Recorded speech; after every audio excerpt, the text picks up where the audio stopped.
اللہم صلی علی محمد وعلی آلہ الف الف مرہ۔ سبق شروع کرنے سے پہلے گزارش ہے کہ اپنے موبائل کی اسکرین کو فل کر لیجئے۔ اعوذ باللہ من الشیطان الرجیم، بسم اللہ الرحمن الرحیم۔ یہاں سے پارہ نمبر 6 شروع ہوتا ہے۔ اس کی پہلی آیت ہے لا یحب اللہ الجہر بالسوء من القول۔ اس پہلی آیت اور اس سے اگلی آیت دوسری آیت میں، ان دونوں آیات میں دنیا سے ظلم کے مٹانے کا ایک قانون ہے، لیکن عام دنیا کے قوانین کی طرح نہیں کہ جس کی حیثیت صرف آمرانہ ہے، بلکہ ترغیب اور ترہیب کے ایک انداز کا قانون ہے، جس میں ایک طرف تو اس بات کی اجازت دی گئی ہے کہ جس شخص پر کوئی ظلم کرے تو ظلم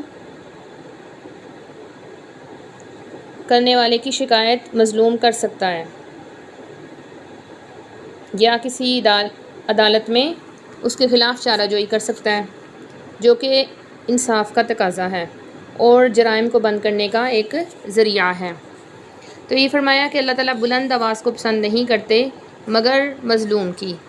اللہ تعالیٰ سننے والے جاننے والے ہیں۔ آگے فرما دیا کہ اگر درگزر کر لو گے تو یا چھپا لو گے تو وہ بہتر ہے۔ اللہ تعالیٰ بھی معاف کرنے والے ہیں، درگزر کرنے والے ہیں۔ وہ لوگ جنہوں نے کفر کیا اللہ اور اس کے رسول کے ساتھ، وہ چاہتے ہیں کہ وہ تفریق کر دیں اللہ اور اس کے رسول کے درمیان۔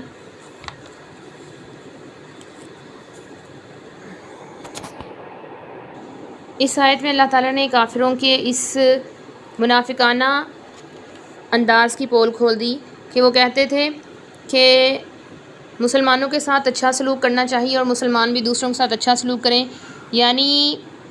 ان کے نزدیک جو ہے یہ بتانا مقصود تھا کہ مسلمانوں کے نزدیک نجات صرف اسلام میں نہیں بلکہ یہودی اپنے مذہب پر اور عیسائی اپنے مذہب پر رہتے ہوئے نجات پا سکتا ہے، حالانکہ یہ لوگ سب رسولوں کے یا کم از کم بعض رسولوں کے منکر تھے۔ لہٰذا اس میں شبہ نہیں کہ اسلام غیر مسلموں کے ساتھ عدل و انصاف اور ہمدردی، خیرخواہی اور احسان کا معاملہ ایسا رکھتا ہے کہ اس کی مثال کہیں اور نہیں ملتی، لیکن احسان اور سلوک اپنے حقوق اور اپنی ملکیت میں ہوا کرتے ہیں، مذہبی اصول و قواعد ہماری ملکیت میں نہیں جو ہم کسی کو تحفہ میں پیش کر سکیں۔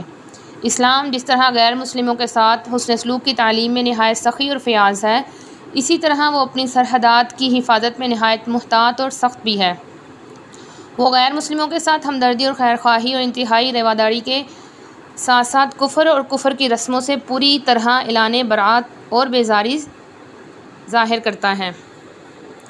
یہی لوگ حق کے سچے پکے کافر ہیں اور اللہ تعالیٰ نے ان کے لیے دردناک عذاب تیار کیا ہوا ہے۔ اور ایمان والے اللہ تعالیٰ پر اور اس کے رسول پر ایمان لاتے ہیں، ان میں سے کسی ایک میں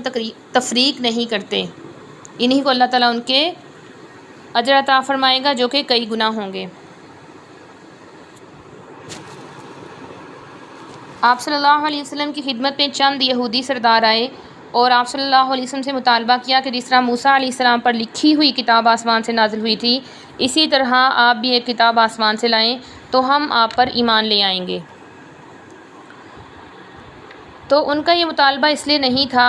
کہ وہ ایمان لانا چاہتے تھے، بلکہ ان کی یہ شرط تھی۔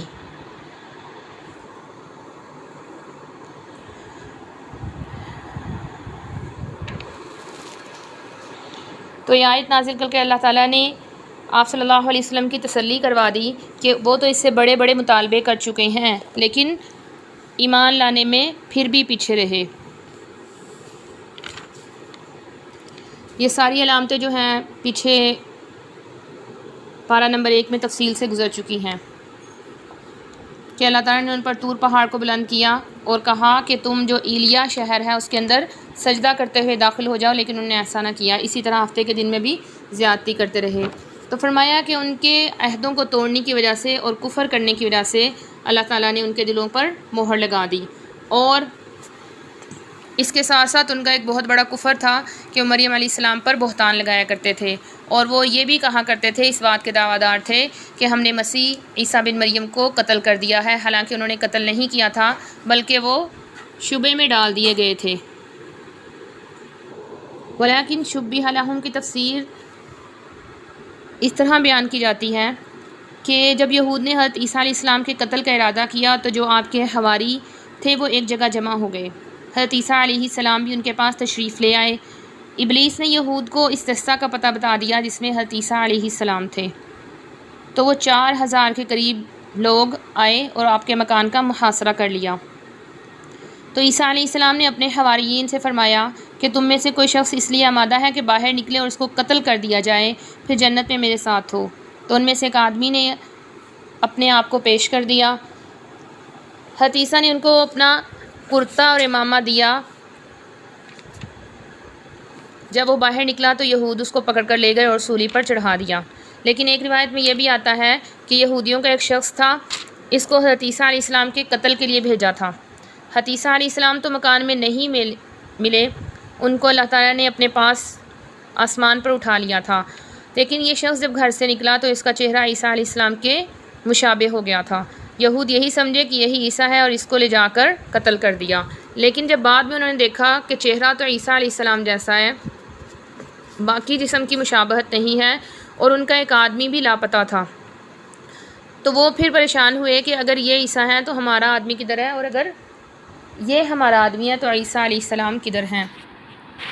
تو اسی بات کو فرما دیا کہ انہوں نے ان کو یقیناً قتل نہیں کیا بلکہ اللہ تعالیٰ نے اپنے پاس اٹھا لیا۔ وَإِنَّ مِنْ أَهْلِ الْكِتَابِ إِلَّا لَيُؤْمِنَنَّ بِهِ قَبْلَ مَوْتِهِ کہ عیسیٰ علیہ السلام کی موت سے پہلے اہل کتاب میں سے لوگ حضرت عیسیٰ علیہ السلام پر ایمان لائیں گے اور قیامت کے دن وہ ان پر گواہ ہوں گے۔ انہی ظلموں کی وجہ سے اللہ تعالیٰ نے فرمایا کہ ہم نے یہودیوں پر بہت سی حلال چیزوں کو حرام کر دیا تھا، کیونکہ وہ اللہ کے راستے سے بھی روکتے تھے اور وہ سود بھی کھاتے تھے جب سے کہ ان کو منع کیا گیا تھا۔ اس میں یہود کی برائیاں بیان کی جا رہی ہیں، لیکن جو علم میں راسخ لوگ تھے ان میں سے، یعنی اہل کتاب میں سے، جیسے حضرت کعب احبار وغیرہ، عبداللہ بن سلام وغیرہ، تو فرمایا کہ وہ لوگ تھے جو ایمان لاتے تھے اللہ تعالیٰ پر، ان کی صفات بیان کی گئی ہیں کہ اللہ تعالیٰ ان کو اجر عطا فرمائیں گے۔ اور آپ صلی اللہ علیہ وسلم کو فرمایا گیا کہ ہم نے آپ کی طرف بھی وحی بھیجی جیسا کہ نوح علیہ السلام اور ان کے بعد آنے والے انبیاء کی طرف وحی بھیجی۔ آگے انبیاء کی تفصیل ہے، اور بہت سے رسول اللہ تعالیٰ فرما رہے ہیں کہ بہت سے رسولوں کے تو ہم نے آپ پر قصے بیان کر دیے ہیں، لیکن کچھ ایسے رسول ہیں جن کے قصے ہم نے آپ پر بیان نہیں کیے۔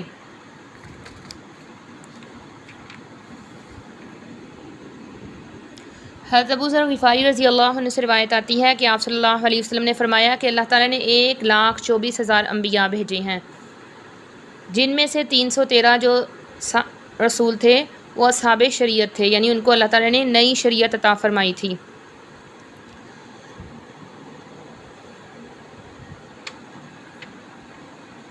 ایسے رسول تھے جو خوشخبری سنانے والے اور ڈرانے والے تھے۔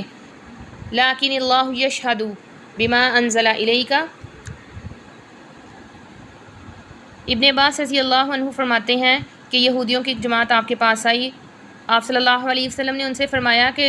تم یقیناً جانتے ہو کہ میں خدا کا برحق رسول ہوں، تو انہوں نے انکار کر دیا۔ تو اس پر یہ آیت نازل ہوئی کہ وہ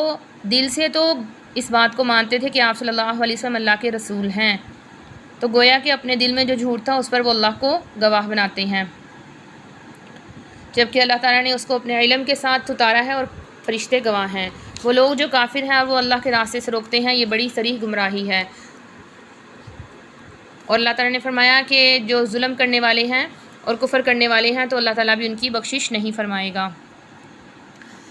اور اللہ تعالیٰ ان کو جہنم کی طرف رہنمائی فرمائے گا جس میں وہ ہمیشہ ہمیشہ کے لیے رہیں گے۔ آگے یا ایھا الناس قد جاءکم الرسول، یہاں پر تمام لوگوں کو خطاب ہے کہ تحقیق تمہارے پاس حق لے کر رسول آ چکا ہے، لہٰذا اس پر ایمان لانے میں ہی بھلائی ہے۔ اگر انکار کر دو گے تو اللہ تعالیٰ کو سب خبر ہے اور اللہ تعالیٰ حکمت والا ہے۔ یا اہل الکتاب لا تغلوا فی دینکم، یہاں پر اہل کتاب کو دین میں غلو کرنے سے منع فرمایا ہے۔ ولا تقولوا علی اللہ الا الحق، کہ اللہ تعالیٰ کے متعلق صرف سچی بات۔ اس سے پہلے کی آیات میں یہود کو تنبیہ تھی اور یہاں سے عیسائیوں کی کو تنبیہ ہے کہ عیسیٰ بن مریم جو ہیں وہ اللہ کے رسول ہیں، نہ کہ وہ خود خدا ہیں یا اللہ کے بیٹے، بلکہ وہ اللہ کے رسول ہیں اور اس کا کلمہ ہیں۔ کلمے سے مراد یہ ہے کہ اللہ تعالیٰ نے کلمہ کن کہہ کر ان کی تخلیق کی تھی۔ اللہ تعالیٰ نے مادی اسباب کے بغیر صرف کلمہ کے ذریعہ ان کی تخلیق کی، اس لیے ان کو کلمۃ اللہ کہا جاتا ہے۔ فآمنوا باللہ ورسولہ، اللہ اس کے رسولوں پر ایمان لیا۔ ولا تقولوا ثلاثہ، یعنی جو تم اس عقیدے کے قائل ہو کہ حضرت عیسیٰ علیہ السلام 3 اور اللہ تعالیٰ حضرت مریم علیہ السلام 3 خدا ہیں، تو اس سے باز آ جاؤ، یہی تمہارے لیے ایک ہے۔ انما اللہ الہ واحد، بے شک اللہ ایک ہی معبود ہے، وہ پاک ہے اس سے۔ یہاں پر اللہ تعالیٰ کی اولاد کے جو عقیدہ ہے اس کی تردید ہو رہی ہے۔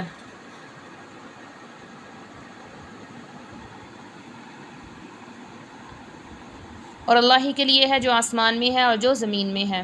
اس آیت میں یہ بتا دیا کہ عیسیٰ علیہ السلام کو اس بات میں کوئی یار نہیں کہ وہ خود کو اللہ کا بندہ کہیں، اور نہ ہی مقرب فرشتے اس بات سے آر محسوس کرتے ہیں، لیکن جو شخص آر محسوس کرتا ہے تو اللہ تعالیٰ فرما رہے ہیں کہ ان سب کو اکٹھا کر کے میں لاؤں گا۔ فَأَمَّا الَّذِينَ آمَنُوا وَعَمِلُوا الصَّالِحَاتِ، جو لوگ ایمان لائے اور اعمال صالح کیے تو ان کو ان کے اجر اللہ تعالیٰ پورے عطا فرمائیں گے، لیکن جن لوگوں نے انکار کیا اور تکبر کیا تو ان کے لیے دردناک عذاب ہے اور وہ اپنے لیے کوئی مددگار نہیں پائیں گے۔ یا ایھا الناس قد جاءکم برہان، اے لوگو تمہارے پاس برہان یعنی آپ صلی اللہ علیہ وسلم کی ذات اقدس آ چکی ہے، اور اللہ تعالیٰ نے ان کی طرف تم پر ان کے ذریعے ایک نور مبین کو بھی اتار دیا ہے۔ یعنی یہاں برہان سے مراد آپ صلی اللہ علیہ وسلم کی ذات اقدس ہے اور نور مبین سے مراد قرآن کریم ہے۔ فَأَمَّا الَّذِينَ آمَنُوا بِاللَّهِ، جو لوگ اللہ پر ایمان لاتے ہیں اور اس کو مضبوطی سے پکڑ لیتے ہیں تو یہ لوگ جنت میں داخل ہوں گے۔ یستفتونک، وہ آپ سے فتویٰ طلب کرتے ہیں، آپ ان سے کہہ دیجئے کہ اللہ تعالیٰ تمہیں کلالہ کے بارے میں فتویٰ دیتا ہے۔ کلالہ وہ شخص ہے جس کا نہ باپ ہوتا ہے اور نہ ہی اولاد ہو، تو اس کے لیے فرمایا اس کا حصہ مقرر کر دیا کہ اگر اس کی ایک بہن ہے تو اس کو آدھا ملے گا، جو کہ بیٹی کا بھی یہی حصہ ہوتا ہے، اور اگر 2 بہنیں یا 2 سے زیادہ ہیں تو ثلثان میں شریک ہوں گی، اور اگر بھائی اور بہنیں ہیں تو بھائی کے لیے 2 حصے ہوں گے اور بہن کے لیے 1 حصہ۔ اللہ تعالیٰ نے تمہارے لیے ساری کی ساری چیزیں واضح بیان کر دی ہیں تاکہ تم گمراہ نہ ہو، واللہ بکل شیء علیم۔ آگے ہے سورۃ المائدہ۔ سورۃ المائدہ مدنی سورہ ہے اور اس میں 120 آیات ہیں اور 16 رکوع ہیں۔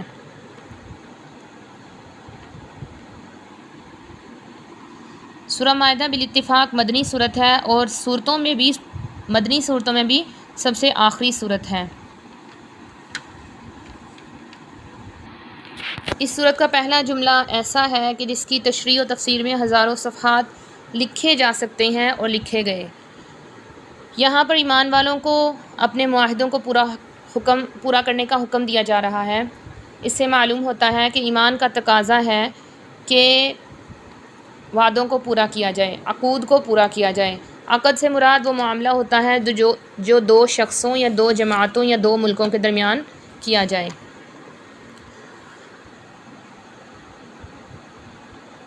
اب یہاں پر کون سے معاہدات مراد ہیں؟ تو بعض علماء نے فرمایا ہے کہ وہ معاہدات مراد ہیں جو اللہ تعالیٰ نے اپنے بندوں سے ایمان اور طاعت کے لیے لیے ہیں، یا وہ معاہدات جو اللہ تعالیٰ نے اپنے نازل کیے ہوئے احکامات حلال اور حرام سے متعلق اپنے بندوں سے لیے ہیں۔ اور بعض نے فرمایا اس جگہ معاہدات سے مراد وہ معاہدات مراد ہیں جو لوگ آپس میں ایک دوسرے سے کرتے ہیں، جیسے نکاح، خرید و فروخت وغیرہ۔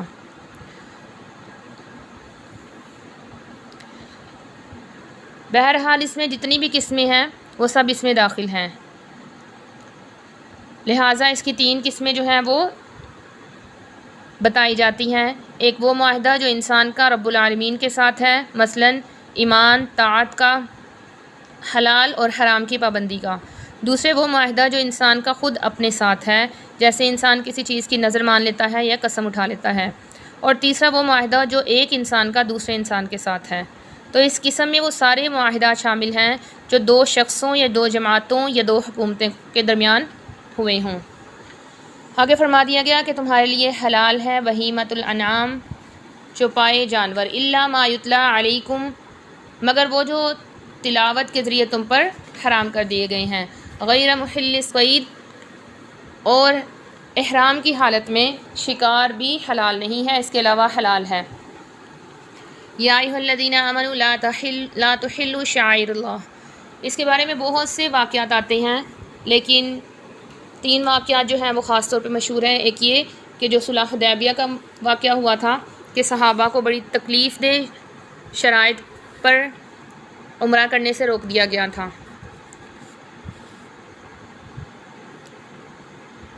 اور دوسرے کہ ایک شخص تھا جس کا نام حطیم تھا، وہ آپ صلی اللہ علیہ وسلم کے پاس آیا ہے اور اس نے مدینے سے باہر اپنے ساتھی اور جانور وغیرہ رکھ دیے۔ آپ صلی اللہ علیہ وسلم کو بذریعہ وحی بتا دیا گیا تھا کہ یہ شخص منافق ہے،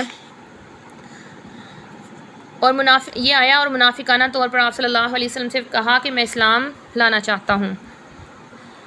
اور پھر یہ واپس چلا گیا۔ آپ صلی اللہ علیہ وسلم نے پہلے ہی صحابہ کو بتا دیا تھا کہ ہمارے پاس ایک شخص آنے والا ہے جو شیطان کی زبان میں کلام کرے گا۔ جب وہ واپس گیا تو آپ نے فرمایا کہ یہ شخص کفر کے ساتھ آیا تھا اور دھوکہ دہی اور غداری کے ساتھ لوٹا ہے۔ جب یہ نکلا وہاں سے تو راستے میں مدینہ والوں کے جو جانور چر رہے تھے ان کو اس نے ہنکا لیا اور اپنے ساتھ لے گئے۔ صحابہ کرام کو جب اس کی اطلاع ہوئی تو پیچھے گئے، لیکن وہ ان سے دور چلا گیا تھا۔ ہجرت کے 7ویں سال جب صحابہ کرام عمرہ کرنے کے لیے جا رہے تھے، عمرۃ القضاء، تو ایک جگہ سے انہیں تلبیہ یعنی لبیک اللہم لبیک پڑھنے کی آواز آئی۔ جب دیکھا تو یہی حتیم بن ہند جو تھا وہ مدینہ والوں کے جو جانور ہنکا کر لے گیا تھا انہی کو قربانی کی نیت سے یہ لے کر جا رہا تھا۔ تو مسلمانوں نے ارادہ کیا کہ اس پر حملہ کر کے اس کے جانور چھین لیں، تو اس سے منع فرمایا۔ تیسرا واقعہ کہ ہجرت کے 8ویں سال رمضان المبارک میں جب مکہ مکرمہ فتح ہوا اور تقریباً پورے عرب پر اسلامی قبضہ ہو گیا، مشرکین مکہ کو رسول اللہ صلی اللہ علیہ وسلم نے بغیر کسی انتقام کے آزاد فرما دیا، اور وہ آزادی سے اپنے سارے کام کرنے لگے، اور یہاں تک کہ آپ صلی اللہ علیہ وسلم نے ان کو ذرا سی ڈانٹ بھی نہیں دی، بلکہ فرمایا لا تثریب علیکم اليوم۔ اب وہ اپنے جاہلانہ انداز پر ہی حج عمرہ کی جو رسوم تھی وہ ادا کرتے رہے، تو صحابہ چاہتے تھے کہ ہم ان کو منع کر دیں اور ان کے جانوروں پر قبضہ کر لیں، تو اس سے منع کیا گیا کہ دشمنی میں اس قدر آگے نہ بڑھ جاؤ کہ اللہ کے شاعر کو اور حرمت والے مہینے کو، اسی طرح ہدی سے مراد وہ جانور ہوتے ہیں جو کہ حج کے موقع پر قربانی کے لیے لے کر جاتے ہیں۔ وللقلائد، اور قلائد جو ہے یہ قلادہ کی جمع ہے، اور قلادہ کے تو اس ہار کو کہا جاتا تھا جو حجاج کرام اپنے گلے میں پہن لیتے تھے، جس سے وہ پہچانے جاتے تھے کہ یہ لوگ حج کرنے کے لیے جا رہے ہیں۔ تو اللہ تعالیٰ نے فرمایا کہ تم دنیاوی چیزوں کے پیچھے نہ پڑو، بلکہ اللہ تعالیٰ کے فضل کو تلاش کرو، اور جب تم احرام کو اتار دو تو تم شکار کر سکتے ہو۔ اور یہ فرما دیا کہ کسی قوم کی مخالفت تمہیں مسجد حرام کے سے نہ روکے کہ تم اس میں زیادتی کرو۔ وتعاونوا علی البر والتقوی، اور تم ایک دوسرے کی تقوی اور نیکی پر مدد کرو۔ اس سے معلوم ہوتا ہے کہ ایک دوسرے کی مدد کرنا کتنا ضروری ہے۔ اگر صرف انسان اکیلا رہتا ہو تو اس کے لیے اپنی زندگی گزارنا بھی دشوار ہو جائے۔ وتعاونوا ولا تعاونوا، اور مت تم مدد کرو علی الاثم والعدوان، نیکی اور تقوی کاموں میں مدد کرنے کا حکم فرمایا، اور برائی اور گناہ کے اور سرکشی کے کاموں میں تعاون سے منع فرمایا۔ اللہ تعالیٰ سے ڈرتے رہو۔ آگے یہ فرما دیا کہ اللہ تعالیٰ نے حرام کر دیا ہے تم پر میتہ، مردار، دوسرے نمبر پر خون، بہتا ہوا خون، تیسرے نمبر پر خنزیر، چوتھے نمبر پر وہ چیزیں جس پر غیر اللہ کا نام لیا جائے، اور پھر آگے ہے والمنخنقہ، منخنقہ وہ جانور ہے جس کا گلا گھونٹ دیا جائے، موقوذہ وہ جانور جو کہ چوٹ لگنے سے مرا ہو، والمتردیہ جو کہ کسی اونچی جگہ سے عمارت یا کنویں وغیرہ میں گر کر مر جائے، اور نطیحہ وہ جانور ہے جو کسی ٹکر اور ایکسیڈنٹ وغیرہ میں مر جائے، وما اکل السبع جس کو درندہ پھاڑ ڈالے، الا ما ذکیتم مگر یہ کہ تم اس میں جان باقی ہو اور تم اس کو ذبح کر لو، وما ذبح علی النصب، اور جو نصب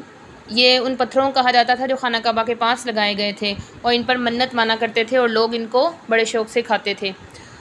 کہ یہ سارے ذبیحہ جو ہیں وہ حرام ہیں، یہ سارے جانور تمہارے لیے حرام ہے۔ وان تستقسموا بالازلام، یہ کہ تم تیروں کے ساتھ فال نکالو۔ زمانہ جاہلیت میں اگر کوئی شخص اپنا کوئی کام کرنا چاہتا یا قسمت آزمائی کرنا چاہتا تو وہ مسجد خانہ کعبہ کے خادم کے پاس جاتا جس کے پاس تیر ہوتے، ایک کے اوپر ہاں لکھا ہوتا اور ایک کے اوپر نہ لکھا ہوتا، تو وہ تیر ترکش میں ڈالتا اور ان کو گھماتا، اس کے بعد نکالتا، تو اگر جو تیر نکل آتا اس کے مطابق یہ عمل کرتے۔ تو یہ فرما دیا کہ ایسے کام بالکل کرنا جائز نہیں۔ اور اس کے علاوہ اس میں صرف یہ نہیں کہ تیروں سے فال نکالنا، بلکہ ہر طرح کی فال نکالنا اور غیب کا علم حاصل کرنے کے لیے کوئی بھی ذریعہ اختیار کرنا، وہ سارا اس میں آ جاتا ہے۔ ذالکم فسق، یہ ساری کی ساری نافرمانی کی چیزیں ہیں۔ الیوم یئس الذین کفروا من دینکم فلا تخشوہم، کہ آج کے دن کافر جو ہیں وہ آج سے پہلے وہ امید رکھتے تھے کہ تم چھوٹی سی جماعت ہو، تمہیں بہکا سکتے ہیں یا ختم کر سکتے ہیں، لیکن آج اس حج کے موقع پر جب کہ 1.5 لاکھ کے قریب مسلمانوں نے حج کا فریضہ ادا کیا، تو اب کفار اس بات سے نا امید ہو گئے ہیں کہ وہ تمہیں تمہارے دین سے بہکا دیں گے یا لٹا دیں گے، لہذا تم لوگوں سے نہ ڈرو، مجھ سے ڈرو۔ الیوم اکملت لکم دینکم،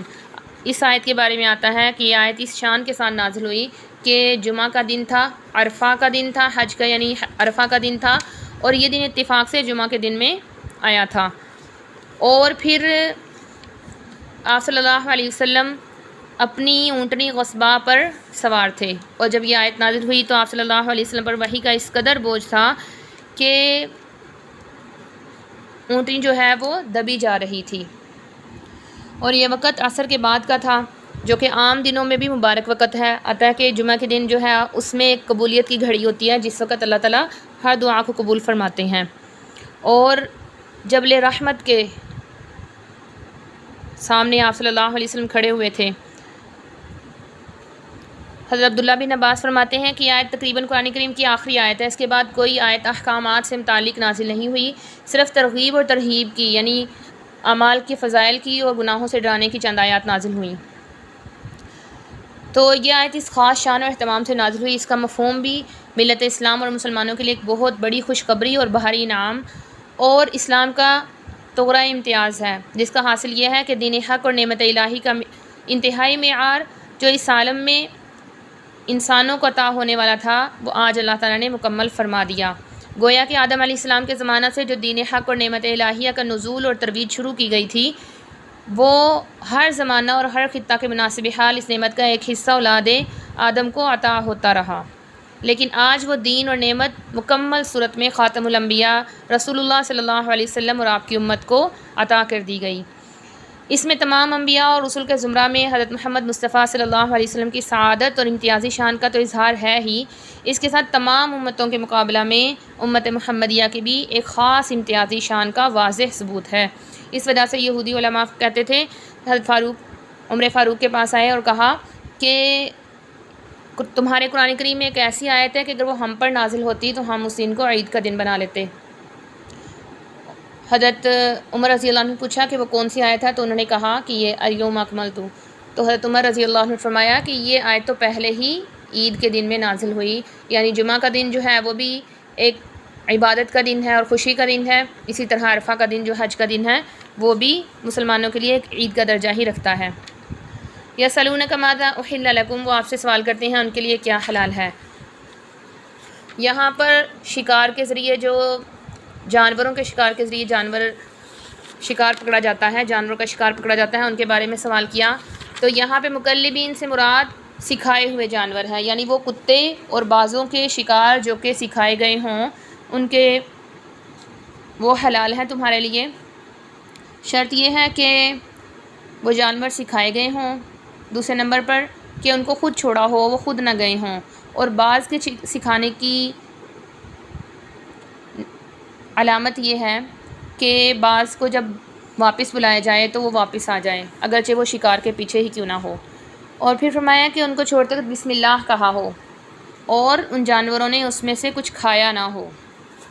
اور ان کو زخمی بھی کیا ہو۔ تو یہ کچھ شرائط ہیں کہ جن کی وجہ سے ان کا شکار حلال ہو گیا ہے۔ الیوم احل لکم طیبات، اللہ تعالیٰ نے فرمایا کہ آج کے دن میں نے پاکیزہ چیزوں کو حلال کر دیا ہے۔ اہل کتاب کا ذبیحہ، اہل کتاب کا کھانا تمہارے لیے حلال ہے اور تمہارا کھانا ان کے لیے حلال ہے۔ اسی طرح اہل کتاب کی عورتوں کو بھی، یعنی ان سے نکاح کرنا حلال ہے۔ وجہ اس کی یہ تھی کہ تورات میں اور انجیل میں جو شرائط ذبیحہ کی مسلمانوں کے لیے ہے، یعنی غیر اللہ کے نام پر نہ ہو، اور اسی طرح نکاح کی جو شرائط ہیں کہ گواہ ہوں اور دونوں کی رضامندی وغیرہ ہو، تو یہ ساری چیزیں اہل کتاب میں اور مسلمانوں میں یکساں تھی۔ یہ دو حکم ایسے تھے جو دونوں میں یکساں تھے، اس طرح سے یہ جائز قرار دیے۔ لیکن آج کل کے دور میں جو اہل کتاب ہیں انہوں نے صرف اپنے ایک لکھوانے کے طور پہ لکھا ہوتا ہے کہ وہ یہودی یا عیسائی ہیں، جبکہ ان کا کسی بھی مذہب سے کوئی تعلق نہیں ہوتا۔ اور یہاں فرما دیا کہ اے ایمان والو، جب تم نماز کے لیے کھڑے ہو تو وضو کر لو، اور اگر ناپاک ہو تو خوب پاکی حاصل کر لو، یعنی غسل کر لو۔ لیکن اگر تم بیمار ہو یا سفر میں ہو اور تمہیں پانی نہ ملے تو اور تم بے وضو ہو یا غسل کی حاجت ہو تو تم تیمم کر سکتے ہو۔ اور تیمم کا طریقہ بتا دیا کہ وہ چہروں اور ہاتھوں پر ہوتا ہے۔ یہ اللہ تعالیٰ نے تمہارے لیے آسانی بنائی ہے تاکہ تم پاکیزگی اختیار کرو، اللہ تعالیٰ تمہارے لیے اپنی نعمت کو پورا فرما دے۔ یہاں پر اللہ تعالیٰ نے مٹی جو کہ ہر جگہ پر بآسانی میسر ہو سکتی ہے، اس کو پاکی کا ذریعہ بنا دیا۔ وَاذْكُرُوا نِعْمَتَ اللَّهِ، اور اللہ تعالیٰ کی نعمتوں کو یاد کرتے رہو، اللہ کے عہدوں کو پورا کرتے رہو۔ یا ایھا الذین آمنوا کونوا قوامین للہ، اے ایمان والو اللہ کے لیے اس بات کی پابندی کرو کہ گواہی کو انصاف کے ساتھ دو گے۔ وَلَا يَجْرِمَنَّكُمْ، تمہیں کسی قوم کی دشمنی انصاف کرنے سے نہ روکے، انصاف کرتے رہو، یہی تقویٰ کے زیادہ قریب ہے۔ اس آیت میں گواہی سے مراد وہ ساری چیزیں آ جاتی ہیں کہ جس میں کسی کے متعلق یہ گواہی دی جائے کہ وہ بندہ اس کام کے لائق ہے، جیسا کہ کسی چیز کا سرٹیفکیٹ دینا کہ اس شخص میں اس کی اہلیت موجود ہے، اسی طرح نمبر وغیرہ دینا کہ جو طلباء و طالبات کو نمبر دیے جاتے ہیں تو وہ بھی اس بات کی گواہی ہوتے ہیں کہ یہ شخص اتنے نمبروں کا اہل ہے۔ اسی طرح جو ووٹ دیے جاتے ہیں یا کوئی کونسلوں اور اسمبلیوں میں جو لوگوں کو امیدواروں کو منتخب کیا جاتا ہے، ان کو ووٹ دیے جاتے ہیں، ان کی بھی یہی حیثیت ہے۔ تو فرماتے ہیں کہ پڑھے لکھے دیندار اور مسلمان شخص کو ووٹ دینا یہ بھی ایک طرح کی گواہی ہے۔ ووٹ کی حیثیت ایک گواہی کی بھی ہو سکتی ہے کہ انسان گواہی دے کہ میں اس کو اس اہل سمجھتا ہوں کہ یہ تمام احکامات کو درست کرے گا اور ظلم نہیں کرے گا۔ اور دوسری حیثیت سفارش کی بھی ہو سکتی ہے، جو کہ ہم پیچھے پڑھ چکے ہیں کہ جو اچھی بات کی سفارش کرے گا تو اس کو بدلہ اس میں سے ملے گا، اور جو بری چیز کی سفارش کرے گا تو اس کو اس میں سے بدلہ ملے گا، یعنی اس کا بوجھ ہوگا۔ اور ووٹ کی تیسری حیثیت جو ہے وہ وکالت کی ہے کہ انسان مشترکہ حقوق میں کسی کی وکالت، کسی کو وکیل بناتا ہے۔ تو اگر انسان کا صرف اپنا ذاتی معاملہ ہو پھر تو ٹھیک ہے کہ کمی بیشی کا وہ ذمہ دار ہے، لیکن چونکہ یہاں پر حقوق مشترکہ ہیں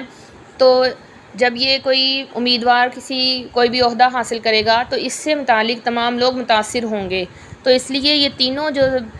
چیزیں ہیں یہ ایسی ہیں کہ اگر ہم بے سوچے سمجھے کسی ایسے شخص کو ووٹ دیں گے جو نااہل ہو، ان پڑھ ہو اور اپنی ذمہ داری کو پورا نہ کرنے والا ہو، تو اس کے بارے میں اللہ تعالیٰ ہم سے پوچھیں گے اور اس کے گناہ میں ہمارا بھی حصہ ہوگا۔ اس لیے فرمایا اعدلوا، انصاف کرتے رہو، یہی تقویٰ کے زیادہ قریب ہے۔ اللہ تعالیٰ نے ایمان والوں سے اور اعمال صالح کرنے والوں سے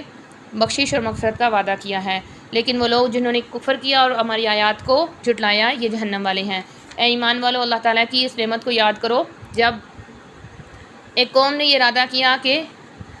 اپنے ہاتھوں کو پھیلایا تمہاری طرف، بس اللہ تعالیٰ نے ان کے ہاتھوں کو روک دیا، یعنی غزوہ بدر میں جب انہوں نے کوشش کی کہ ہم مسلمانوں کو ختم کر دیں تو اللہ تعالیٰ نے ان سے مسلمانوں کی حفاظت فرمائی۔ اس کے علاوہ بھی بہت سے جو مفسرین ہیں، بہت سے واقعات ہیں جن کے بارے میں فرماتے ہیں کہ یہ ایسے واقعات ہیں کہ جن میں اللہ تعالیٰ نے کفار سے مسلمانوں کی حفاظت فرمائی، وہ سب اس آیت کے تحت بتاتے ہیں۔ وَلَقَدْ أَخَذَ اللَّهُ مِيثَاقَ بَنِي إِسْرَائِيلَ وَبَعَثْنَا مِنْهُمْ 12 نَقِيبًا، اللہ تعالیٰ نے بنی اسرائیل سے وعدہ کیا تھا اور ان میں 12 سرداروں کو بھیجا تھا کہ جو ان کو اس بات پر آمادہ کرتے رہتے تھے کہ نماز قائم کرو، زکوٰۃ ادا کرو اور رسول پر ایمان لاؤ۔ یہ ساری اچھی باتوں کی ان کو ترغیب دیتے رہتے تھے۔ اسی طرح آپ صلی اللہ علیہ وسلم جب مدینہ طیبہ گئے تو وہاں پر بھی 12 سرداروں نے آپ صلی اللہ علیہ وسلم کے ہاتھ پر بیعت کی، جس میں سے 3 قبیلہ اوس کے تھے، مدینہ کے 2 قبیلے تھے اوس اور خزرج، اور 9 سردار بنو خزرج کے تھے۔ فَبِمَا نَقْضِهِمْ مِيثَاقَهُمْ، ان بنی اسرائیل کے وعدوں کو توڑنے کی وجہ سے اللہ تعالیٰ نے ان کو لعنت کی، ان کے دلوں کو سخت کر دیا اور یہ ساری ان کی برائیاں بیان کی کہ وہ لوگ جو ہے وہ خیانت کرتے رہتے ہیں، آپ ہمیشہ ان کی خیانت پر مطلع ہوتے رہیں گے، لہٰذا آپ ان سے درگزر فرماتے رہیں۔ وَمِنَ الَّذِينَ قَالُوا إِنَّا نَصَارَىٰ، اور ان میں سے بعض وہ لوگ ہیں جنہوں نے کہا کہ ہم عیسائی ہیں۔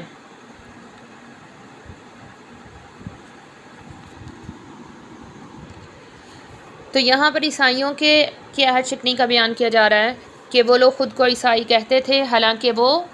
اپنے مذہب کے پر بھی صحیح طور پر عمل پیرا نہیں تھے۔ یہاں پہ فرمایا جا رہا ہے کہ اللہ تعالیٰ نے ان میں عداوت اور بغض رکھ دیا ہے قیامت کے دن تک۔ اگر ہمیں آج کے دور میں اگر نظر آتا ہے کہ عیسائی جو ہیں وہ باہم متحد ہیں، تو یہ اللہ تعالیٰ فرما رہے ہیں یہ وہ ان لوگوں کا حال ہے جو واقعی عیسائی ہیں۔ لیکن جو لوگ عیسائیت کو بھی چھوڑ کر دہریے بن گئے ہیں، وہ عیسائی نہیں رہے، بلکہ وہ دہریے بن گئے ہیں۔ ان کا مذہب وہ صرف نام کے خانے میں ہے کہ اس مذہب کے خانے میں عیسائیت لکھتے ہیں، لیکن وہ عیسائیت کی کسی بھی تعلیم کے پیروکار نہیں ہیں۔ اور جب مذہب ہی نہیں رہا تو ظاہری بات ہے کہ اختلاف بھی نہیں رہا۔ اگر ہم دیکھیں کہ مسلمان جو ہیں ان میں اتفاق بہت زیادہ ہے، لیکن کفر کا پروپیگنڈا ہے کہ وہ مسلمانوں کے چھوٹے چھوٹے اختلافات کو بڑھا چڑھا کر یہ ثابت کرنے کی کوشش کرتے ہیں کہ مسلمانوں میں زیادہ اختلاف ہے۔ یا اہل کتاب قد جاءکم رسولنا، اہل کتاب تمہارے پاس ہمارے رسول آ چکے ہیں جو کہ بہت سی ان باتوں کو بیان کرتے تھے جن کو تم چھپاتے ہو۔ لقد کفر الذین قالوا ان اللہ هو المسیح ابن مریم، یہاں پر اللہ تعالیٰ عیسائیوں کے اس جھوٹ کا بیان کر رہے ہیں کہ وہ لوگ بھی کافر ہیں جنہوں نے کہا کہ اللہ جو ہے وہ مسیح بن مریم ہے۔ اللہ تعالیٰ فرما رہے ہیں فَمَن يَمْلِكُ مِنَ اللَّهِ شَيْئًا، قل اللہ کا سامنا کون کر سکتا ہے اگر اللہ تعالیٰ عیسیٰ بن مریم کو ہلاک کر دیں اور ان کی والدہ کو بھی اور دنیا میں رہنے والے سب لوگوں کو بھی ہلاک کر دیں۔ ان کی والدہ کا ذکر اس لحاظ سے لایا کہ انسان کو اپنی ماں سے بہت محبت ہوتی ہے اور اپنی ماں کے لیے پوری کوشش کرتا ہے، تو یہاں پر اس لیے لایا گیا کہ جب اپنی ماں کو بچانے پہ ان کو اختیار نہیں ہے، اپنی ذات کے لیے اختیار نہیں ہے، تو باقی تمام لوگوں کو وہ کیسے بچا سکتے ہیں؟ تمام لوگوں کے لیے وہ کچھ بھی نہیں کر سکتے اگر اللہ کا ارادہ ہو جائے، لہٰذا ان کو اللہ کہنا بہت ہی غلط بات ہے۔ اللہ کے لیے بادشاہت ہے زمین آسمان کی، اور جو اس کے درمیان ہے وہ جو چاہتا ہے پیدا کر دیتا ہے۔ یعنی اس آیت میں حضرت عیسیٰ علیہ السلام کی خدا کہنے کی تردید کر دی کہ عیسیٰ علیہ السلام خدا نہیں، اگر خدا ہوتے تو ایسا کرنا ممکن نہ ہوتا۔ وقالت الیہود والنصارى نحن ابناء اللہ واحباؤہ، یہاں پر یہود اور نصارہ کے جھوٹ کی تردید کی جا رہی ہے کہ اگر وہ اللہ کے بیٹے اور اس کے محبوب ہیں تو اللہ ان کو عذاب نہ دیتا، بلکہ تم سب کے سب بشر ہو، انسان ہو، جن کو اللہ تعالیٰ نے پیدا کیا ہے۔ اللہ تعالیٰ جس کو چاہتے ہیں عذاب دیں گے اور جس کو چاہیں گے معاف فرما دیں گے۔ یہاں پر یہ بتایا جا رہا ہے کہ آپ صلی اللہ علیہ وسلم بہت عرصے بعد، یعنی دوسرے انبیاء کے آنے کے بہت عرصے بعد آپ صلی اللہ علیہ وسلم آئے، ایک بالکل جاہل اور ناواقف قوم آپ کے حوالہ کی گئی تاکہ آپ ان کو خوشخبری سنائیں اور آپ ان کو ڈرائیں۔ اور اہل کتاب کو یہ کہا جا رہا ہے کہ رسول بہت عرصے بعد آئے ہیں، اس لیے کہ تم قیامت کے دن ایسا نہ کہہ سکو کہ ہمارے پاس کوئی خوشخبری سنانے والا اور ڈرانے والا نہیں آیا۔ اور جب موسیٰ علیہ السلام نے اپنی قوم سے کہا کہ اللہ تعالیٰ کی نعمتوں کو یاد کرو، اللہ تعالیٰ نے ان میں انبیاء اور بادشاہوں کو پیدا کیا تھا۔ انہوں نے کہا کہ اے میری قوم تم داخل ہو جاؤ مقدس زمین میں، مقدس زمین سے مراد شام کا علاقہ ہے، اللہ تعالیٰ نے تمہارے لیے اس کو لکھ دیا ہے، اور تم اپنی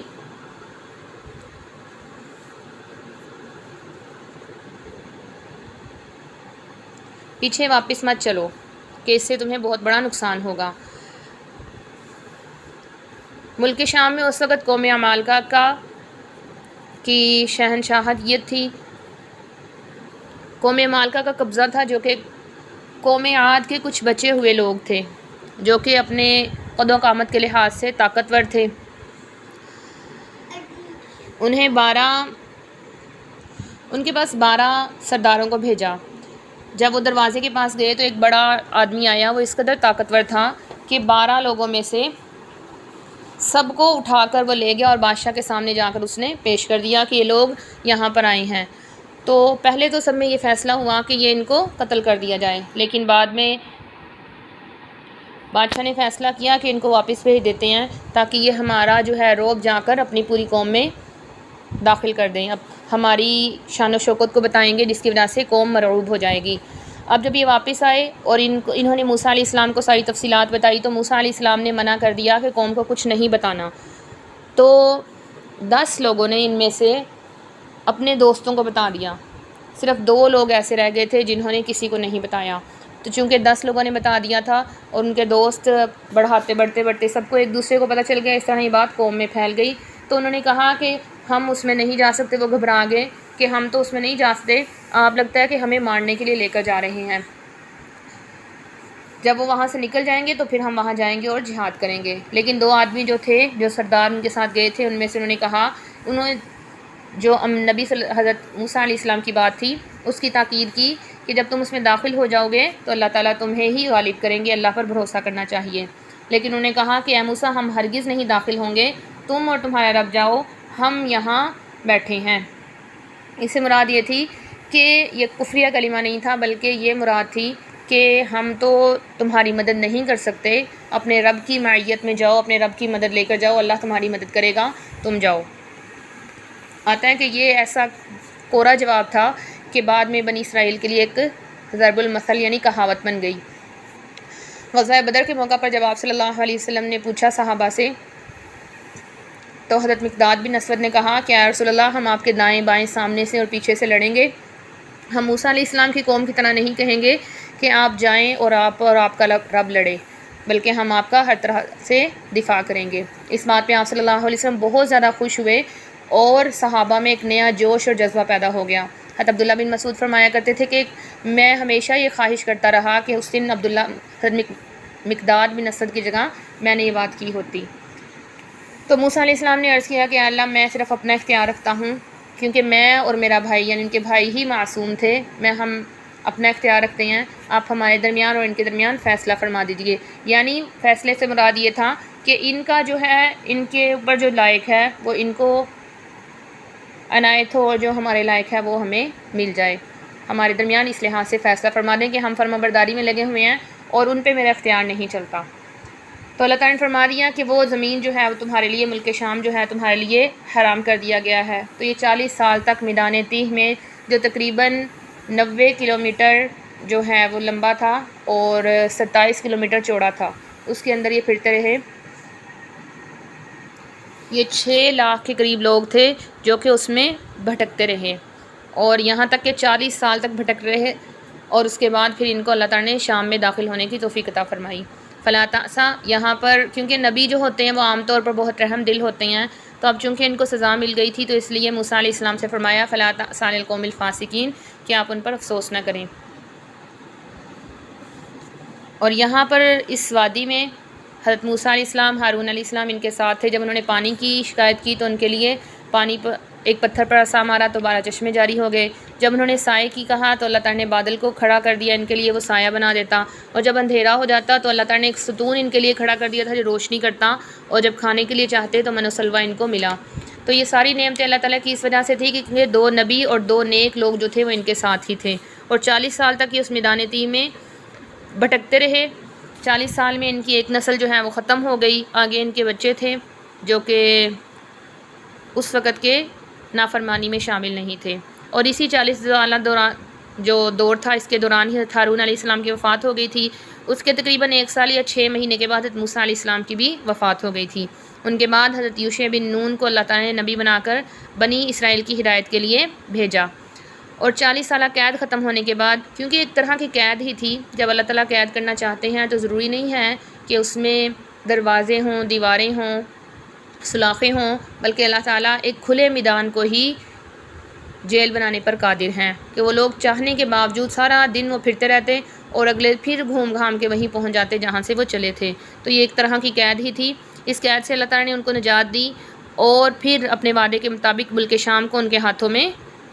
دے دیا، یعنی ملک شام کو انہوں نے فتح کر لیا، اور بیش تحاشا جو دولت تھی اس ملک میں وہ ان کو مل گئی۔ وَاتْلُ عَلَيْهِمْ نَبَأَ بَنِي آدَمَ بِالْحَقِّ، یہاں پر یہ فرمایا کہ اگر ہم کوئی بھی بات بیان کریں تو اس کو تاریخ کے واقعات کو بیان کرنے میں اس بات کا دھیان رکھنا چاہیے کہ وہ حق اور سچی ہوں۔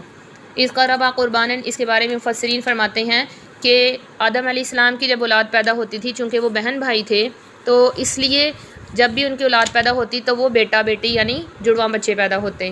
تو اس میں یہ تھا کہ جو آپس میں ایک ساتھ بچے پیدا ہوئے ہیں ان کا آپس میں نکاح نہیں ہو سکتا، لیکن جو دو علیحدہ علیحدہ پیدا ہوئے ہیں ان میں ایک دوسرے کا نکاح ہو سکتا تھا۔ تو جو حابیل کی بہن تھی وہ ذرا بدصورت تھی اور قابیل کی بہن ذرا خوبصورت تھی۔ تو قابیل کا نکاح حابیل کی بہن سے طے ہوا، وہ یہ نہیں چاہتا تھا، وہ یہ چاہتا تھا کہ میں اپنی بہن سے نکاح کروں۔ تو اس کے لیے یہ طے ہوا کہ یہ دونوں قربانی کریں اور جس کی قربانی قبول ہوگی اس کو اللہ تعالیٰ اس سے شادی کر لے گا۔ تو قابیل جو تھا اس کے پاس یہ کھیتی باڑی وغیرہ کرتا تھا اور حابیل کے پاس گائے بکریاں وغیرہ تھی۔ تو حابیل نے ایک عمدہ جو بھیڑ ہے یا کوئی مینڈھا وغیرہ وہ اس نے اس پہاڑی پر رکھا جس کو آگ نے آ کر جلا دیا، اور قابیل نے اپنا ایک خراب سا جو ہے وہ جانور وہ کوئی سبزی وغیرہ یا کوئی پھل وغیرہ رکھا جس کو آگ نے نہیں چھوا۔ تو جب اس کو یہ پتہ چلا کہ میری قربانی قبول نہیں ہوئی تو وہ غاصب ہو گیا، غصب ناک ہو گیا، غصے میں آ گیا اور اس نے کہا کہ میں تمہیں قتل کروں گا۔ لیکن اس کے بھائی نے ایک قاعدہ کلیہ بتا دیا کہ اس میں ناراض ہونے والی بات نہیں ہے، کیونکہ اللہ تعالیٰ تو متقیوں سے اعمال کو قبول کرتا ہے، اور اعمال کا قبول کرنا اتنا بڑا عمل ہے کہ بزرگان دین فرماتے تھے کہ مجھے اگر یہ معلوم ہو جائے کہ میرا چھوٹے سے چھوٹا عمل بھی قبول ہو گیا ہے تو یہ مجھے ساری دنیا سے زیادہ محبوب ہے۔ اور ایک بزرگ فرماتے تھے جو بہت زیادہ عبادت گزار تھے، جب وہ فوت ہونے لگے تو کہ یہ جو آیت ہے انما یتقبل اللہ من المتقین، کہ اللہ تعالیٰ متقیوں کے اعمال کو قبول فرماتا ہے، یہ میرے کانوں میں بار بار دہرائی جا رہی ہے کہ پتہ نہیں میرے اعمال قبول ہوئے ہیں یا نہیں۔ لائن بسطہ، اس نے کہا کہ اگر میری طرف ہاتھ پھیلاؤ گے تو میں ایسا نہیں کروں گا، میں اللہ سے ڈرتا ہوں۔ اور پھر جب کوے نے آ کے اپنی جو دوسری لاش تھی اس کو دفن کیا تو وہ بہت شرمندہ ہوا کہ میرے پاس اتنی عقل بھی نہیں ہے کہ میں اس کوے جتنا ہی عقل مند ہو جاتا، کہ میں نے تو بہت بڑا بے وقوفانہ کام کر لیا ہے۔ تو اس لیے اللہ تعالیٰ نے فرمایا کہ جو شخص قتل کرے گا، کسی ایک کو بھی قتل کرے گا، گویا اس نے ساری انسانیت کو قتل کر دیا، اور جو ایک کو بچائے گا تو گویا اسے ساری انسانیت کو بچا لیا۔ یہاں سے اللہ تعالیٰ نے فسادی لوگوں کے جو ہیں وہ قوانین اور ان کی حدود بتا دی ہیں کہ جو فسادی لوگ ہوں گے ان کی کیا سزائیں ہیں اگر وہ توبہ کر لیں گے اس سے پہلے کہ ان کو پکڑ لیا جائے۔ جیسا کہ ایک شرابی انسان ہے، وہ شراب پیتا ہے لیکن اس نے توبہ کر لی، اب توبہ کرنے کے بعد یعنی حکومت تک بات پہنچنے سے پہلے اس نے توبہ کر لی۔ اسی طرح کوئی فسادی انسان تھا، زمین میں فساد پھیلاتا تھا، لیکن حکومت تک بات پہنچنے سے پہلے اسی طرح وہ اس پر قابو پانے سے پہلے اگر اس نے توبہ کر لیا تو اللہ تعالیٰ بخشنے والے مہربان ہے۔ یا ایھا الذین آمنوا اتقوا اللہ وابتغوا الیہ الوسیلہ، وسیلہ جو ہے یہ محبت اور رغبت کو کہا جاتا ہے۔ آپ صلی اللہ علیہ وسلم نے بھی فرمایا ہے کہ جب اذان ہوا کرے تو اس کے بعد میرے اوپر درود بھیجا کرو اور میرے لیے وسیلہ کی دعا کرو۔ تو وسیلہ جو ہے اس کا مطلب یہی ہے کہ جو اللہ سے رغبت اور محبت کا ایک جو درجہ ہے، جو کہ اس کا اعلیٰ مقام صرف آپ صلی اللہ علیہ وسلم کے لیے خاص ہے، اور اس کی ابتدائی جو حالات ہیں وہ مومنین کے لیے بھی ہیں، جیسا کہ ہدایت کا اعلیٰ مقام آپ صلی اللہ علیہ وسلم کے لیے ہے، لیکن اس کی ابتدائی حالات صالحین کے لیے اور نیکوکار لوگوں کے لیے بھی ہیں۔ وجاہدوا فی سبیلہ، اللہ کے راستے میں جہاد کرتے رہو تاکہ تم فلاح پاؤ۔ کافی لوگ قیامت کے دن کسی بھی لحاظ سے خود کو نہیں بچا سکیں گے، وہ آگ سے نکلنا چاہیں گے لیکن وہ کبھی بھی نہیں نکل سکیں گے۔ یہاں سے چور کی حد بتا دی، چاہے وہ مرد ہو یا عورت ہو، کہ ان کا ہاتھ کاٹا جائے گا۔ جزاء بما کسبا نکالم، نکالن کا مطلب ہے عبرت ہے اللہ کی طرف سے۔ جو توبہ کر لے گا ظلم کے بعد اور اصلاح کر لے گا تو اللہ تعالیٰ بھی توبہ قبول فرمانے والے ہیں۔ یا ایھا الرسول لا یحزنک الذین یسارعون فی الکفر من الذین قالوا آمنا بافواہہم، یہاں سے آپ صلی اللہ علیہ وسلم کو تسلی دی جا رہی ہے کہ کفار کے جو بار بار کے تقاضے ہیں، کبھی وہ کہتے ہیں کہ آپ کتاب لے کر آئیں، اور کبھی کوئی تقاضا کرتے ہیں کہ آپ ہمارے سامنے ایسی کوئی قربانی کریں جس کو آ کر آگ جلا دے تو ہم تب ایمان لائیں گے۔ تو مقصد ان کا ایمان لانا نہیں ہوتا، بلکہ وہ صرف ایک شرط اور اپنی مرضی کی ضد ظاہر کرتے ہیں کہ ہم آپ پر ایمان لے آئیں گے، جبکہ ان کے دلوں نے ایمان نہیں لانا ہوتا۔ یہودیوں کی بری عادتوں کا بتایا کہ وہ جھوٹی باتیں کرتے ہیں اور سنتے ہیں۔ یہاں پر ایک واقعہ آتا ہے کہ یہود جو تھے مدینہ میں 2 یہودیوں کے قبیلے تھے، ایک بنو قریظہ اور بنو نذیر۔ بنو قریظہ جو تھے یہ مال و دولت اور شان و شوکت میں بہت زیادہ تھے، اور بنو نذیر جو تھے یہ ذرا کم تھے۔ انہوں نے آپس میں یہ اصول بنا لیے تھے کہ بنو قریظہ کا اگر کوئی آدمی مرتا تو ان کو قصاص وغیرہ یعنی جان کے بدلے جان لینے کا حق نہیں تھا، بلکہ صرف 70 وسق کھجوریں ان کو خون بہا کے طور پر ادا کر دی جاتی۔ اور اگر اس کے برعکس معاملہ ہوتا یعنی بنو قریظہ کا کوئی آدمی بنو نذیر کے کسی شخص کو قتل کر دیتا تو قانون یہ تھا کہ وہ اس قاتل کو بھی قتل کریں گے اور خون بہا بھی لیں گے، اور وہ بھی دگنا، یعنی 140 وسق۔ اگر وہ 70 وسق دیتے ہیں تو یہ 40 وسق لیں گے۔ اگر عورت کو قتل کیا تو یہ مرد کو قتل کریں گے، اگر ایک مرد کو قتل کیا تو 2 کو کریں گے، اگر غلام کو کیا تو آزاد کو کریں گے۔ انہوں نے یہ قانون بنایا تھا۔ اور اگر بنو نذیر کے آدمی کا کسی نے ایک ہاتھ کاٹا تو قریظہ کے آدمی کے دونوں ہاتھ کاٹے جائیں گے۔ تو یہ ایسے ہی اپنی کمزوری کی بنا پہ بنو قریظہ جو ہے ان کی ظلم مانتے رہے۔ جب آپ صلی اللہ علیہ وسلم آئے تو انہوں نے یہ کہا کہ چلو آپ صلی اللہ علیہ وسلم سے فیصلہ کرواتے ہیں۔ آپ صلی اللہ علیہ وسلم کے پاس آئے تو ایک تو ان کو بنو قریظہ کو یہ تسلی تھی کہ آپ صلی اللہ علیہ وسلم حق فیصلہ فرمائیں گے اور کبھی بھی دگنا جو ہے وہ نہیں دینے دیں گے، اور بنو نذیر نے اس لیے انہیں اطمینان تھا کہ ان کے کچھ ساتھی تھے جو کہ منافقانہ اسلام لائے ہوئے تھے، یعنی اوپر سے مسلمان ظاہر کرتے خود کو اور اندر سے وہ یہودی تھے، منافق تھے۔ تو انہوں نے کہا کہ آپ جاؤ آپ صلی اللہ علیہ وسلم سے پوچھو کہ ان کا کیا فیصلہ ہوگا اور ہمیں آ کے بتاؤ کہ آپ کی کیا رائے ہے۔ تو یہی فرما دیا کہ وہ دوسروں کے لیے جاسوسی کرتے ہیں۔ جب آپ صلی اللہ علیہ وسلم نے فیصلہ فرمایا تو آپ نے یہی فرمایا کہ ایسا کرنا درست نہیں۔ اور ایک ایسے ہی واقعہ تھا کہ زنا کا، کہ 2 امیر لوگوں نے جو ہے وہ زنا کر لیا تھا، اور تورات میں اس کی سزا جو تھی وہ رجم تھی۔ لیکن وہ پھر آپ صلی اللہ علیہ وسلم کے پاس آئے اور آپ صلی اللہ علیہ وسلم نے بھی ان کو یہی کہا کہ رجم سزا ہے، اور پھر کہا کہ تورات میں بھی یہی سزا ہے۔ لیکن وہ اس بات کو سن کے حیران رہ گئے۔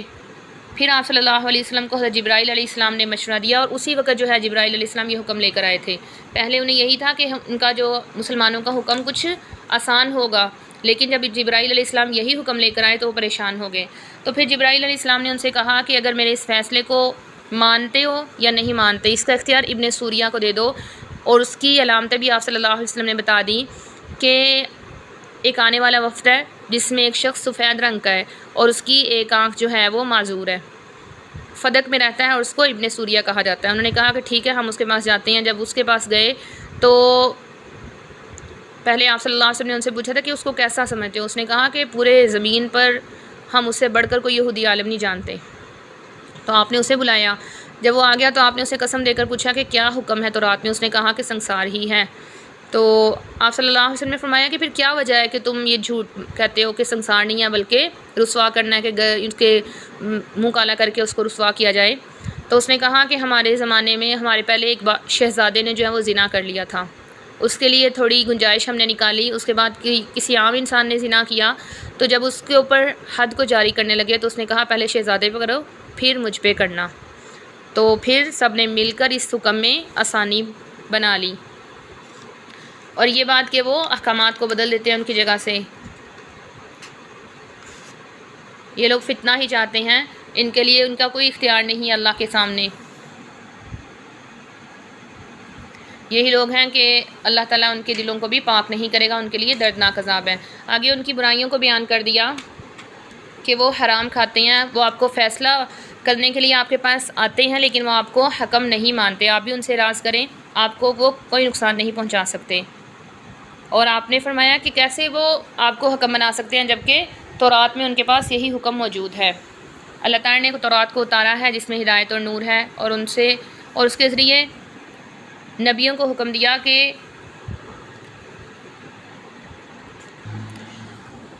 اللہ تعالیٰ نے جب تک کہ تورات کے احکامات کو منسوخ نہیں کیا جائے گا تو انبیاء کے نائبین جو ہیں وہ اسی کی اطاعت کرتے رہیں گے، اسی کے مطابق احکامات کے فیصلے کرتے رہیں گے۔ یہاں پر ان کے لیے 2 لفظ استعمال ہوئے ہیں، ربانیون اور الاحبار، اور فرما دیا کہ لوگوں سے نہ ڈرو اور مجھ سے ڈرو۔ وَكَتَبْنَا عَلَيْهِمْ فِيهَا أَنَّ النَّفْسَ بِالنَّفْسِ، یہاں پر اللہ تعالیٰ نے قصاص کا فیصلہ فرما دیا کہ جان کے بدلے جان اور آنکھ کے بدلے آنکھ وغیرہ۔ ابراہیم علیہ السلام اور ہم نے عیسیٰ علیہ السلام کے پیچھے بھیجا کو یہاں بتا دیا کہ ہم نے ان کے پیچھے نشانات قدم پر یعنی ان کے کچھ عرصے کے بعد عیسیٰ بن مریم کو بھیجا جو کہ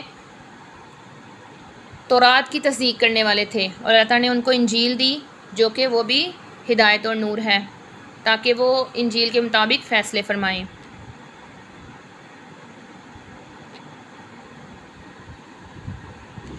اس آیت میں ایک اصول بتا دیا کہ تمام انبیاء اللہ ہی کی طرف سے بھیجے ہوئے ہیں، اور ان پر نازل ہونے والی کتابیں اور صحیفیں اور ان کی شریعتیں سب اللہ ہی کی طرف سے ہیں۔ اس میں کچھ اختلاف ہے جو کہ مصلحت کی بنا پر ہے۔ اللہ تعالیٰ کے لیے کچھ مشکل نہیں تھا کہ اللہ تعالیٰ ایک ہی ملت بنا دیتے، ایک ہی کتاب ہوتی، ایک ہی شریعت ہوتی، لیکن اللہ تعالیٰ کو کچھ لوگوں کی آزمائش مقصود تھی جس کی وجہ سے اللہ تعالیٰ نے ایسا کیا۔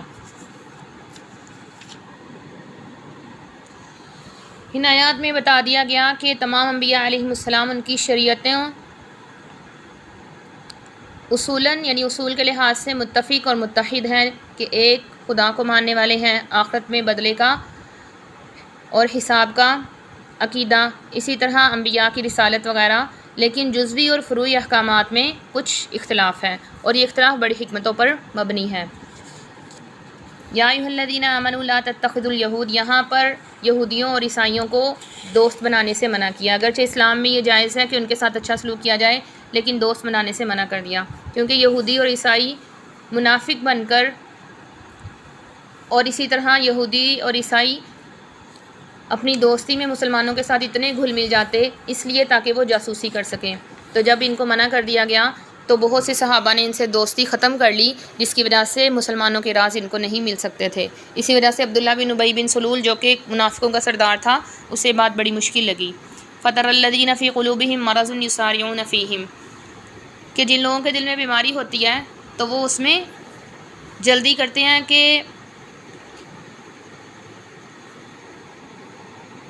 ہم خوف کرتے ہیں کہ کوئی مصیبت نہ پہنچے۔ تو یہاں پر بتا دیا کہ منافق تو یہ کہتے ہیں کہ اگر ہم نے دوستی چھوڑ دی تو ہمیں نقصان پہنچ سکتا ہے، لیکن اللہ تعالیٰ فرما رہے ہیں کہ اگر اللہ تعالیٰ نے اس کے برعکس فیصلہ کر دیا یعنی فتح اور کامیابی مل گئی تو یہ اسی بات پر نادم ہو جائیں گے۔ اور یہی لوگ ہیں جنہوں نے قسمیں اٹھائی تھی اللہ تعالیٰ کی مضبوط قسمیں، انہم لمعکم، کہ وہ تمہارے ساتھ ہیں، یعنی جھوٹی قسمیں کھائی تھی تو ان کے اعمال ضائع ہو گئے۔ اے ایمان والا، جو تم میں سے مرتد ہو جائے گا اپنے دین سے، بس اللہ تعالیٰ ایسے لوگوں کو لائے گا جو اس سے محبت کرتے ہوں گے اور وہ اللہ سے اللہ ان سے محبت کرتا ہوگا اور وہ اللہ سے محبت کرتے ہوں گے۔ یہاں پر اللہ سے محبت کے اسباب اختیار کرنے کا حکم ہے، کیونکہ اللہ کی محبت جو ہے تبھی ہوگی جب ہم وہ اسباب اختیار کریں گے جو کہ قرآن پاک میں آ چکا ہے، قُلْ إِن كُنتُمْ تُحِبُّونَ اللَّهَ فَاتَّبِعُونِی۔ نبی علیہ الصلوٰۃ والسلام کی اتباع جو ہے وہ اللہ کی محبت کا باعث ہے۔ اذلتاً، جلدی سے آسانی سے قابو آنے والے ہیں مؤمنین کے، یعنی مؤمنین کے ساتھ جب ان کے معاملات ہوتے ہیں تو یہ اپنی ضد پر نہیں اڑتے بلکہ یہ بات کو مان لیتے ہیں۔ عزتاً، کفار پر بہت سخت ہیں، یعنی حملہ کے وقت اللہ کے راستے میں جہاد کرتے ہیں اور کسی ملامت کرنے والے کی ملامت کی پرواہ نہیں کرتے۔ آتا ہے کہ یہ جو صفات ہیں یہ ان لوگوں کی ہیں جنہوں نے فتنہ ارتداد میں جنگیں کی، اور اس کی بہت سی تفصیل آتی ہے کہ ابوبکر صدیق رضی اللہ عنہ نے کیسے آپ صلی اللہ علیہ وسلم کی وفات کے بعد جو فتنہ ہر جگہ سے اٹھ چکا تھا، اسود عنسی نے نبوت کا اعلان کیا، اسی طرح بنی تغلب نے کہا کہ ہم آپ صلی اللہ علیہ وسلم کو نہیں مانتے، بہت سے لوگوں نے زکوٰۃ کا انکار کر دیا، مسیلمہ کذاب نے جو ہے وہ اس بات کا نبوت کا دعویٰ کر لیا، آپ صلی اللہ علیہ وسلم نے اسے پاس کچھ لوگوں کو بھیجا اور اس نے واپس بھیج دیا ان کو کہ میں اگر قاصدوں کو قتل کرنا برا نہ سمجھا جاتا تو ان کو قتل کر دیتا۔ تو اللہ تعالیٰ فرما رہے ہیں کہ اللہ کا فضل ہے، یعنی یہ صفات جو ہیں وہ اللہ کے فضل کی ہیں، اللہ تعالیٰ جس کو چاہتے ہیں دیتے ہیں۔ انما ولیکم اللہ اور اس کا رسول تمہارا دوست ہے، لہٰذا عیسائیوں کو یہودیوں کو دوست نہ بناؤ۔ اور وہ لوگ بھی دوست ہیں جو ایمان لاتے ہیں، نماز قائم کرتے ہیں، زکوٰۃ ادا کرتے ہیں، اور جو اللہ اور اس کے رسول کو دوست رکھتے ہیں اور ایمان لاتے ہیں، یہی اللہ کا گروہ ہیں۔ اے ایمان والو، لا تتخذوا الذین اتخذوا دینکم ہزوا ولعبا من الذین اوتوا الکتاب من قبلکم والکفار اولیاء واتقوا ان کنتم، یہاں پر کفار کی دوستی سے منع کر دیا۔ وَإِذَا نَادَيْتُمْ إِلَى الصَّلَاةِ اتَّخَذُوهَا، یہاں سے مراد ایک کافر ہے جو کہ جب اذان دی جاتی تو وہ مذاق اڑاتا، جب کہا جاتا اشہد ان محمد رسول اللہ تو وہ کہتا کہ جھوٹے کو اللہ جلا دے۔ تو جب وہ یہ بات کرتا تو یہی بات جو ہے اس کے خود کے جلنے کا باعث بنی کہ ایک دن وہ رات کو سوئے ہوئے تھے، اس کا نوکر آگ لے کر گیا تو اس کے چنگاری جو ہے وہ کسی کپڑے پر گری اور سونے کے بعد آگ بھڑک اٹھی، تو یہ سارے کے سارے جل کے مر گئے۔ تو اللہ تعالیٰ فرما رہے ہیں کہ یہ مذاق صرف اس وجہ سے ہو سکتا ہے کہ یہ لوگ عقل نہیں رکھتے۔ قل یا اہل الکتاب هل تنقمون، کہ کیا عیب پاتے ہو اس میں کہ ہم اللہ پر ایمان لے آئیں، یعنی اس میں کوئی عیب کی بات نہیں ہے، لیکن انہوں نے ایسا نہیں کیا، جبکہ یہ عادتیں بہت بری ہیں، لہٰذا ان کے علماء اور جو مشائخ ہیں ان کو اس سے منع کرنا چاہیے۔ اس آیت میں علماء اور مشائخ کے لیے تنبیہ ہے۔ وقالت الیہود ید اللہ مغلولۃ، یہاں پر یہودیوں کی گستاخی کا بیان ہے کہ جب آپ صلی اللہ علیہ وسلم مدینہ آئے تو یہود کے جو ان کو انعامات ملا کرتے تھے وہ کم ہو گئے، جس کی وجہ سے وہ تنگ دست ہو گئے، لیکن اس کے برعکس انہوں نے کہا کہ اللہ کا ہاتھ بندھا ہوا ہے، یہ گستاخی کی تو اللہ تعالیٰ نے بتا دیا کہ اللہ کا ہاتھ تو کشادہ ہے، اللہ کے پاس تو زمین آسمان کے خزانے ہیں، بلکہ یہی لوگ جو ہیں وہ تنگ دست ہیں۔ اگر اہل کتاب ایمان لے آتے اور تقوی اختیار کرتے تو اللہ تعالیٰ ان کے گناہوں کو معاف کر دیتے اور جنت میں داخل کر دیتے، اور اگر وہ تورات اور انجیل کو قائم رکھتے یعنی اس کے احکامات پر عمل کرتے تو اللہ تعالیٰ ان کو آسان رزق عطا فرماتے ان کے اوپر سے، اور ان کے پاؤں کے نیچے سے مراد یہی ہے کہ چونکہ آپ صلی اللہ علیہ وسلم کے آنے کی وجہ سے وہ آپ پر ایمان اس لیے نہیں لاتے تاکہ وہ لوگوں کے ہدیے اور بادشاہوں کے جو انعامات ہیں وہ وصول کر سکیں، لیکن اگر وہ ایمان لے آئیں گے تو اللہ تعالیٰ ان کو آسان رزق عطا فرمائیں گے۔ اے رسول آپ پہنچا دیجئے جو آپ پر اتارا گیا ہے، اگر آپ نہیں پہنچائیں گے تو آپ نے اپنا منصب جو ہے، اپنا فریضہ جو آپ کے منصب کے لائق جو فریضہ ہے اس کو پورا نہیں کیا۔ واللہ یعصمک من الناس، اللہ تعالیٰ لوگوں سے آپ کی حفاظت فرمائیں گے۔ اور یہاں سے بتا دیا کہ تمہاری کوئی حیثیت نہیں اہل کتاب یہاں تک کہ تم تورات اور انجیل کو قائم نہ کر لو۔ وہ لوگ جو ایمان لائے یہودی ہوئے، والصابئون سے مراد ایک کو لیا آتا ہے کہ جو زبور کو ماننے والے ہیں یعنی داؤد علیہ السلام کے پیروکار، اور ایک کو لیا آتا ہے کہ بلکہ اس سے مراد داؤد علیہ السلام کو ماننے والے نہیں تھے بلکہ جو ستاروں کی پرستش کرتے ہیں وہ لوگ ہیں، اگر ایمان لے آؤ تو تم پر کوئی خوف اور غم نہیں ہوگا۔ اللہ تعالیٰ نے اپنے میثاق کی یاد دہانی کرائی جو کہ بنی اسرائیل سے تھا، اور ان کو یہ فتنہ کافی ہے کہ وہ اندھے اور بہرے بنے ہوئے ہیں، یعنی اللہ تعالیٰ نے ان پر رجوع کیا، ان کی کوتاہیوں کو معاف کیا، جیسا کہ انہوں نے بچڑے کی عبادت کی تھی، اللہ تعالیٰ نے ان کو توفیق دی توبہ کی، لیکن پھر وہ اندھے اور بہرے بنے رہے۔ البتہ تحقیق کفر کیا ان لوگوں نے جنہوں نے کہا کہ مسیح بن مریم جو ہیں وہ اللہ ہے، اور جبکہ عیسیٰ علیہ السلام خود یہ بات کرنے والے نہیں تھے بلکہ کہنے والے تھے کہ اللہ اور اس کے اور اللہ کی بات کرو جو میرا اور تمہارا رب ہے، جو شخص شرک کرے گا اللہ کے ساتھ شریک ٹھہرائے گا اللہ تعالیٰ نے اس کے لیے جنت کو حرام کر دیا ہے۔ لیکن ان لوگوں نے بھی کفر کیا، جیسا کہ ان لوگوں نے کفر کیا جو کہ کہتے تھے کہ عیسیٰ علیہ السلام خدا ہیں۔ یہاں پر یہ پتہ چلتا ہے کہ عیسائیوں کے طبقے تھے، عیسائیوں میں عقائد میں کتنی تفریق تھی، مسلمانوں میں بہت کم اختلاف ہے، مسلمانوں کا خدا ایک، رسول ایک اور کتاب ایک، اسی طرح آخرت پہ بھی ایمان ہے، صرف فروعی مسائل میں جو اختلاف ہے اسی کو ہوا دے کر جو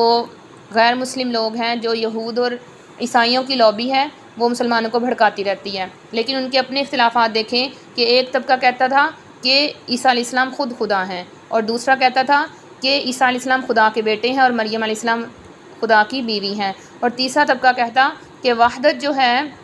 وحدت کی اکائی جو ہے وہ 3 لوگوں پر مشتمل ہے، حضرت عیسیٰ علیہ السلام، اللہ تعالیٰ اور حضرت مریم، اور پھر اس میں 2 طبقے تھے، ایک گروہ کہتا تھا کہ عیسیٰ علیہ السلام اور ایک روح ہے، اور ایک گروہ کہتا تھا کہ مریم علیہ السلام ہے تیسری۔ تو اللہ تعالیٰ فرما رہے ہیں کہ یہ باز نہ آئے تو ان کو عذاب پہنچے گا، کیوں نہیں تم توبہ کرتے تاکہ اللہ تمہیں بخش دے۔ عیسیٰ بن مریم تو صرف ایک رسول تھے، ان سے پہلے بھی بہت سے رسول گزر چکے ہیں۔ وَأُمُّهُ صدیقہ، اور ان کی والدہ صدیقہ یعنی ایک نیک خاتون تھی۔ اس سے معلوم ہوا کہ مریم علیہ السلام جو ہیں وہ نبی نہیں تھی اور کوئی بھی عورت نبی نہیں بنی۔ وہ کھانا کھاتے تھے، اور ظاہری بات ہے جو کھانا کھاتے ہیں ان کو کھانا کھانے کے لیے بھی ضرورت ہوتی ہے چیزوں کے جن کو انہوں نے کھانا ہے، اور کھانے کے بعد ان کو ہضم کرنے کے لیے بھی ضرورت ہوتی ہے، اور اس کے علاوہ بہت سی لوازمات اس کے ساتھ آ جاتی ہیں جو کہ اللہ تعالیٰ کی صفات نہیں ہیں۔ کیا تم اللہ کے علاوہ دوسرے معبودوں کی عبادت کرتے ہو جن کے پاس تمہارے نفع اور نقصان کا اختیار نہیں ہے؟ تو اہل کتاب کو یہاں پر دین میں غلو کرنے سے منع کر دیا، کیونکہ جاہل جب بھی کام کرتا ہے تو وہ اعتدال سے نہیں کرتا، یا وہ اس میں زیادتی کر دیتا ہے یا کمی کر دیتا ہے۔ پہلے تو انہوں نے اتنی کمی کی کہ انبیاء کو قتل کرتے رہے، اور بعد میں اتنا غلو کر دیا، اتنا افراد کر دیا کہ نبی کو ہی خدا بنا بیٹھے۔ اللہ تعالیٰ نے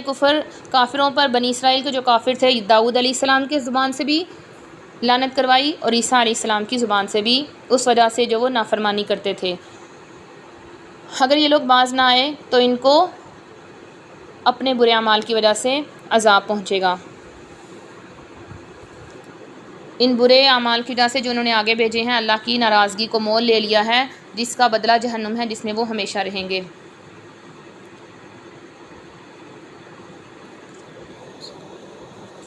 اگر وہ اللہ اور نبی پر ایمان لاتے تو ان لوگوں کو دوست نہ بناتے، لیکن ان میں سے اکثر فاسق لوگ ہیں۔ اور یہاں پر بتا دیا کہ آپ دشمنی میں زیادہ سخت یہودیوں کو پائیں گے۔ آج کے دور میں بھی یہودی مسلمانوں کے سب سے بڑے دشمن ہیں، سوائے چند یہودیوں کے کوئی مسلمان نہیں ہوا۔ وَلَتَجِدَنَّ أَقْرَبَهُمْ مَوَدَّةً، اور محبت میں زیادہ آپ عیسائیوں کو پائیں گے، جیسا کہ نجاشی تھا جس کے پاس آپ صلی اللہ علیہ وسلم نے حضرت عثمان ان کی زوجہ کو اور دوسرے لوگوں کو ہجرت کے لیے بھیجا، اور اس کے بعد دوبارہ بھی اس کے پاس ہجرت کے لیے گئے۔ اس سے معلوم ہوا کہ کافر جو ہیں وہ یہودی جو ہیں مسلمانوں سے سخت نفرت کرتے ہیں، اور عیسائی تعلقات بنانے میں اور محبت کرنے میں باقی تمام مذاہب والوں سے بہتر ہیں۔